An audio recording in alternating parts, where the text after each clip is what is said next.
Kenapa lebih memilih beragama daripada agnostik dan ateis? Halo teman-teman, sudah melihat kisah dari kedua temanku? Kenapa mereka memilih agnostik dan ateis? Sekarang, waktunya kisahku. Oh iya, kalau mau tahu tentang mereka berdua, linknya ada di deskripsi video atau di akhir video juga ada ya. Oke, langsung aja, aku dulunya seorang ateis. Kalau mau tahu kenapa aku bisa jadi ateis, mungkin nanti aku ceritakan lagi kalau ada kesempatan. Tapi ada dua hal yang menarik, yaitu kenapa aku ateis dan kenapa aku memilih beragama lagi.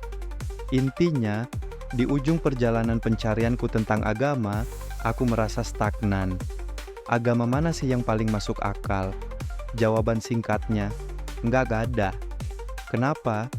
Karena agama itu hanya masuk akal bagi orang yang mempercayainya. Dasar agama dan ketuhanan memang nggak sepenuhnya masuk akal dalam kerangka logika manusia. Konsep tentang keberadaan Tuhan berada di luar batas empiris, makanya yang digunakan adalah iman, bukan akal. Iman itu percaya tanpa melihat, percaya tanpa menyaksikan. Karena Tuhan nggak bisa diamati, maka dia nggak bisa dibuktikan, ada atau tidak ada. Namun, ada alasan pertama, kenapa saya memilih beragama daripada ateis atau agnostik. Banyak sekali konsep agama yang bisa dirasionalisasikan. Misalnya, pilih saja agama yang paling banyak rasionalitasnya, kitabnya tidak pernah diubah-ubah, serta agama yang menunjukkan bekas kasih sayang, saling tolong-menolong, bukan malah menindas. Sebagian besar agama dibangun dari narasi yang bagi pemeluknya adalah realitas, tetapi bagi orang lain bisa terdengar seperti mitos. Ada tokoh utama yang superpower, nabi dengan mukjizat, makhluk gaib seperti malaikat, jin, atau iblis. Pemeluk agama tertentu bisa merasa konsep ketuhanannya nyata, sementara konsep agama lain terasa aneh atau seperti dongeng. Misalnya, orang Islam menganggap malaikat itu realitas, sedangkan ketika mendengar cerita tentang Siwa dalam agama Hindu, itu terdengar seperti mitos atau dongeng. Begitupun sebaliknya. Maka dari itu, memahami perbedaan kepercayaan seharusnya menjadi budaya. Diskusi agama nggak boleh jadi hal sensitif, justru harus dibudayakan supaya kita lebih mengerti apa yang kita percaya dan apa yang orang lain percayai. Bahkan dalam satu agama pun, pendekatan, pemahaman, dan praktik bisa berbeda-beda. Memilih beragama berarti kita harus berpikir mendalam tentang agama yang kita anut atau agama lain sebagai standar tolak ukurnya. Yang kedua, carilah agama yang sangat terlibat dalam perjuangan melawan ketidakadilan dan ketertindasan.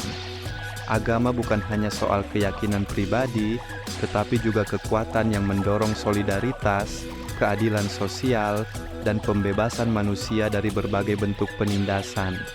Dalam kehidupan sehari-hari, agama memberikan harapan bagi mereka yang tertindas dan menjadi sumber inspirasi untuk melawan sistem yang tidak adil. Agama mengajarkan nilai-nilai keberpihakan pada yang lemah, menggerakkan manusia untuk aktif dalam perubahan sosial, dan menawarkan makna hidup yang lebih besar daripada sekadar eksistensi material. Memilih beragama juga berarti mengakui bahwa dunia ini tidak sempurna, tetapi ada harapan untuk perbaikan. Dengan agama, seseorang tidak hanya berpasrah pada nasib, tetapi juga berusaha mengubah keadaan menjadi lebih baik, baik untuk dirinya sendiri maupun bagi masyarakat luas. Maka pilihlah dengan teliti guru agama kamu kalau kamu ingin beragama. Ada beberapa hal lagi yang ingin aku kasih tahu kenapa aku tidak memilih ateis atau agnostik, yaitu tentang moralitas. Moralitas itu mirip dengan budi pekerti, yaitu seperangkat prinsip yang membimbing kita untuk membedakan mana yang baik dan mana yang buruk.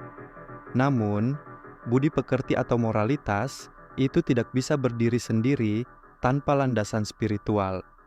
Walaupun ateis atau agnostik beranggapan bahwa manusia modern dapat melarang pembunuhan tanpa agama, tetap saja mereka menganggap bahwa membunuh itu salah.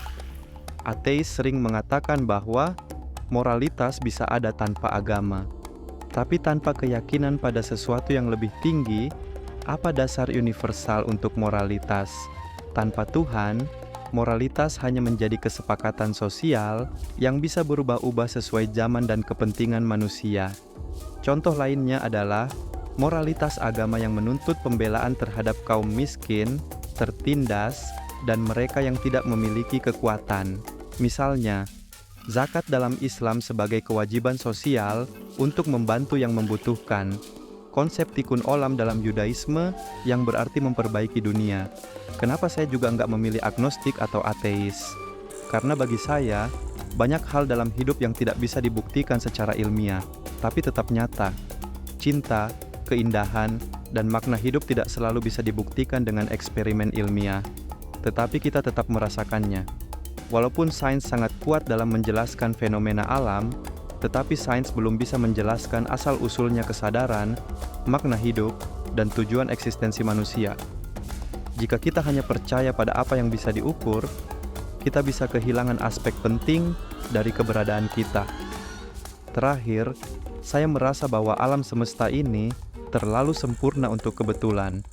Hukum-hukum fisika yang memungkinkan kehidupan begitu presisi, seolah-olah ada yang mengaturnya. Jika tidak ada Tuhan, bagaimana mungkin semuanya bisa berjalan dengan begitu teratur? Saya memilih beragama karena agama memberikan sesuatu yang tidak bisa diberikan oleh agnostisisme atau ateisme. Makna, tujuan, dan keterhubungan dengan sesuatu yang lebih besar dari diri sendiri. Bagi saya, beragama bukan hanya soal percaya atau tidak percaya, ini tentang bagaimana saya melihat dunia, menjalani hidup, dan menemukan kedamaian dalam hubungan saya dengan Tuhan. Terima kasih sudah mendengarkan ceritaku. Jika kalian punya pendapat atau pengalaman serupa, tuliskan di komentar. Jangan lupa like, share, dan subscribe supaya kita bisa terus berbagi pandangan dan belajar bersama. Sampai jumpa di video berikutnya.